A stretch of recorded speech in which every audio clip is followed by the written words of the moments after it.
পৌর কর বৃদ্ধির প্রতিবাদে যশোর পৌরসভা ঘেরাও করে বিক্ষোভ করেছে ভুক্তভোগীরা। দুপুরে পৌর নাগরিক কমিটির বিপুল সংখ্যক নাগরিকে বিক্ষোভে অংশ নেন। পরে পৌর প্রশাসক বরাবর স্মারকলিপি প্রদান করা হয়। এর আগে পৌর নাগরিক কমিটির নেতাকর্মীরা শহরে বিক্ষোভ মিছিল বের করেন। পরে মিছিলটি পৌরসভা চত্বরে গিয়ে অবস্থান নেয়। এ সময় বক্তারা অভিযোগ করেন, পৌরসভা একটি সেবামূলক প্রতিষ্ঠান হলেও যশোর পৌরসভা দীর্ঘদিন ধরেই নিপীড়নমূলক আচরণ করছে। সেবার মান না বাড়ালেও দফায় দফায় কর বৃদ্ধি করছে। বান্ডেল থাকলে প্রতি সেনমানিতে টাকা বাঁচবে। বিকাশ সেনমানি বান্ডেল কিনে জিতুন প্রতি লেনদেনে।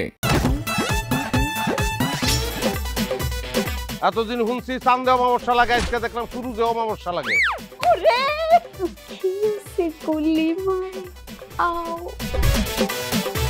আপনার নামটা? আমার নাম লাবণ্য। এটা ধরেন।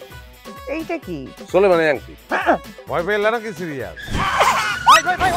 আমগো চোখে তো এখন কাঠের চশমা। দুইটা খেজুর কাটা নিয়ে চক্ষু দুইটা উঠানো হইলে আমারে দান করে দিন। কারো পোষ মাছ আর কারো সর্বনাশ। নাই রে নাই, আমার বাপে নাই। এই হারামজাদা, হাতে কি গ্রামের মাসে তোর আটকা জলিল কর। আমার ঘরে তিনটা বউ এতিম হয়ে যেত। বস্তালা আবার ঢুকা। এই